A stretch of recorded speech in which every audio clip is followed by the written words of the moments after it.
దేవప్రసాద్ గారు డైరెక్ట్ గా ఇక సిబిఐ డైరెక్టర్ దగ్గరికి వెళ్తున్నారు. ఇక హైకోర్టు సుప్రీంకోర్టు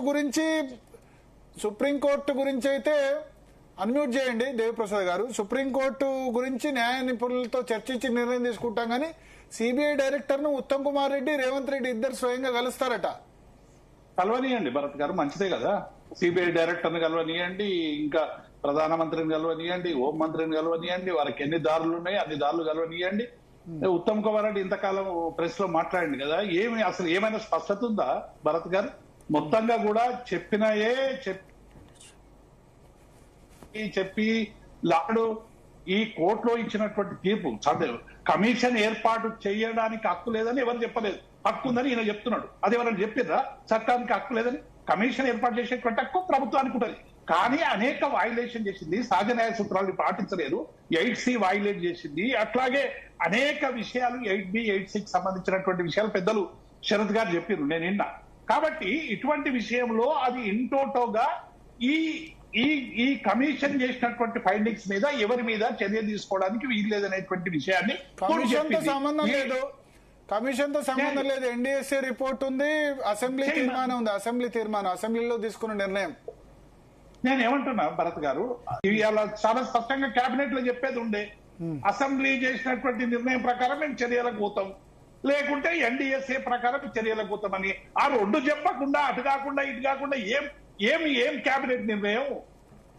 ఇప్పుడు నిజంగానే మీరు చెప్పినట్టు ఒకవేళ గవర్నమెంట్ కు చాలా క్లారిటీ ఉంటే 2.5 సంవత్సరాలుగా ఈ చర్చ, అంతకుముందు ఎన్నికల ముందు నుంచి జరుగుతున్నటువంటి చర్చ కంటిన్యూగా, ఇప్పుడు ఈ ఫైండింగ్స్ విషయంలో ప్రభుత్వం ఏం చేయదలుచుకున్నది?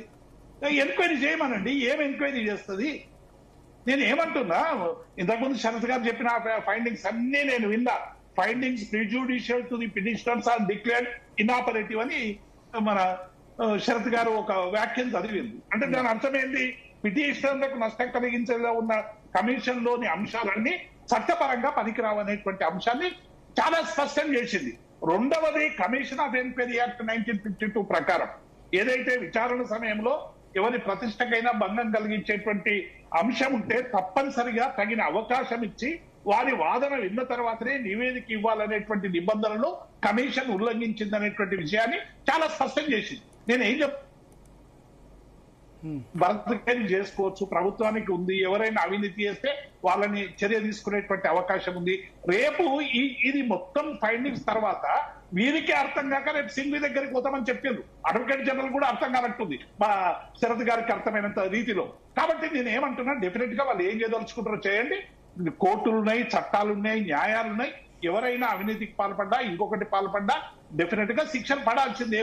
ఎవరు దీనికి వ్యతిరేకించేటువంటి అంశం లేదు. కానీ ఒక పొలిటికల్ వెంటర్తో పదే బురద జల్లేటువంటి ప్రయత్నం చేయడం, ఇలా విధానపరమైనటువంటి నిర్ణయాలు తీసుకున్నటువంటి కేసీఆర్ గారి మీద కానీ, హరీష్ రావు గారి మీద కానీ, ఇంకొకరి మీదనైనా కానీ ఎటువంటి బాధ్యత ఉంటుందో అనేటువంటి విషయాన్ని కూడా స్పష్టం చేయాలి కదా. కాబట్టి ఇవి ఏం చేయలేకముందే ఇప్పుడు ఉత్తమ్ కుమార్ అని చెప్పారు, వాళ్ళని ఎక్కడ కూడా ఏమనలేదు, అవినీతి చేయలేదని చెప్పలేదు అని అన్నారు. అవినీతి చేసిందని ఎక్కడని చెప్పారా? నిన్న కోర్టు చెప్పిందా? నేను ఏమంటున్నా, డెఫినెట్ గా ఇందులో అనేక కోర్టు చట్టబద్ధం అని చెప్పింది. చట్టబద్ధం అని చెప్పింది. తర్వాత ఇప్పుడు ఉత్తమ్ కుమార్ రెడ్డి ఎక్స్ప్లెయిన్ చేశారు, చాలా విషయాల్లో కొట్టివేయలేదు, మీరు దీన్ని అసలు మొత్తం కొట్టేయండి, ఆరోపణలు కొట్టేయమంటే కూడా కొట్టేయలేదు అన్నారు. భరత్ గారు, ఈ చర్చ ఎందుకు? ఆ నివేదిక ప్రకారం చర్యలు తీసుకోమనండి. ఇంకా చర్చ ఎందుకు? ఆ నివేదిక ప్రకారం నిజంగా ఏం కొట్టేయలేదు, ప్రభుత్వానికి అన్ని అధికారాలు ఇచ్చింది, ప్రభుత్వం ఏదైనా చేసుకుంటుంది. పిటిషనర్లకు నోటీస్ ఇవ్వలేదనే సాంకేతిక కారణాలు మాత్రమే హైకోర్టు దప్పట్టింది. ఈ నివేదికలో వారిపై ప్రస్తావించిన అంశాలు అమల్లో ఉండవని, వాటి ఆధారంగా ఎలాంటి చర్యలు తీసుకోవద్దని మాత్రమే తీర్పిచ్చింది. అంటే ఏంది అర్థమైంది భరత్ గారు? అంటే ప్రొసీజరల్ కు సంబంధించినటువంటి అంశాలు, ప్రొసీజరల్ ల్యాబ్స్ తప్ప క్లీన్ చీట్ అని మీరు ఎందుకు ప్రచారం చేసుకుంటారు? మరి దోషులనే మన ప్రచారం, విజయ సంబరాలు చేసుకుంటారు. భరత్ గారు, దోషులని లేదు, నిర్దోషులని లేదు. నిర్దోషులు అయితే అనలేదు కదా, నిర్దోషులు అన్నారా? దోషులని ఎక్కడ అన్నారా చెప్పండి? నిర్దోషులు అన్నారా? వినండి, దోషులని కమిటీ రిపోర్ట్ లో చెప్పారు, దోషులు కాదని హైకోర్టు చెప్పలేదు. దోషులని దోషులని పీసీ ఘోష్ కమిషన్ ఒక్క నిమిషం దోషులని పీసీ ఘోష్ కమిషన్ చెప్పింది, నిర్దోషులని హైకోర్టు ఏం చెప్పలేదు. నేను ఏమంటా దోషులని ఎండార్స్ ఏం చేయలేదు కదా హైకోర్టు, నిర్దోషులు అనలేదు. పిసిసి ప్రెసిడెంట్ గారు ఇతర కాంగ్రెస్ నాయకులు ప్రెస్ మీట్లలో ఏం మాట్లాడారో సేమ్ రిప్లికా ఉంది కమిషన్ రిపోర్టు. అంతేగాని అట్లా కొత్తదనం ఏముంది భరత్ గారు? కాబట్టి నేనేమంటున్నా, ప్రభుత్వానికి హక్కు ఉంది, చట్టబద్ధమైనటువంటి వాళ్ళకి ఏ హక్కులు ఉన్నాయో హక్కులతోని సిబిఐ పోతారా ఇంకొక దానికి పోతారా ఏం చేస్తారా చెప్పేటువంటి ప్రయత్నం చెయ్యండి. కానీ ఊకే పదే పదే ఇది ఒక సినిమా సీరియల్ లాగా జరిపి ఒక వ్యక్తిత్వ హరణం చేసేటువంటి పద్ధతి గత ప్రభుత్వం అని చెప్పి ఎన్డీఎస్ఏ ఏం చెప్పింది? ఎన్డీఎస్ఏ రిపోర్ట్ ఉంది కదా, చదువుమానండి. ఎన్డీఎస్ఏ చాలా స్పష్టంగా చెప్పింది అవసరమైనటువంటి ఏమి టెస్టింగ్స్ చేసి ఏం పూర్తి చేయమని చెప్పింది. నిన్న మీటింగ్ కూడా పెట్టిండు కదా రేవంత్ రెడ్డి, ఏమన్నాడు?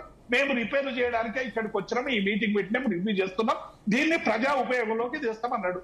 మంచిదే కదా, ప్రజా ఉపయోగంలోకి తీసుకురండి. అందులో జరిగినటువంటి అవినీతి మీద ఎవరైనా చర్యలు జరిగితే, అధికారులు ఏమైనా చేస్తే, ఇంకెవరైనా ఏమైనా తింటే దాని మీద చర్యలు తీసుకోండి.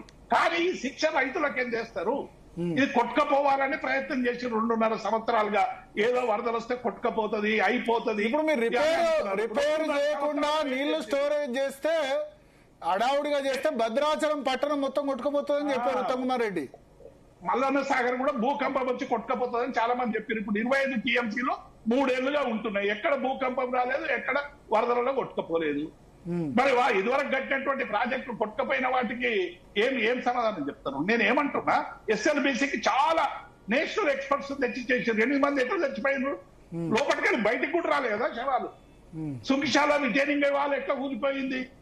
ఇవన్నీ కూడా నేను ఏమంటున్నా, భరత్ గారు ఒక్క విషయం మాట్లాడినప్పుడు 10 అంశాలు చర్చకు వస్తాయి. స్టేట్ అవేగా మా పార్టీ అభిప్రాయం ఏంటంటే, ఒకవేళ అందులో ఏమైనా జరిగి ఉంటే మీరు చర్యలు తీసుకోండి. కమిషన్ ఇది నిర్ధారించింది అది నిర్ధారించిందని చెప్పి మీరు ఒక పొలిటికల్ వెండేటతో చేసే ప్రచారానికి ఫుల్ స్టాప్ పెట్టండి నేను ఈ సందర్భంగా విజ్ఞప్తి చేస్తున్నాను. ఓకే, ప్రకాష్ రెడ్డి గారు చెప్పాలి ఇప్పుడు.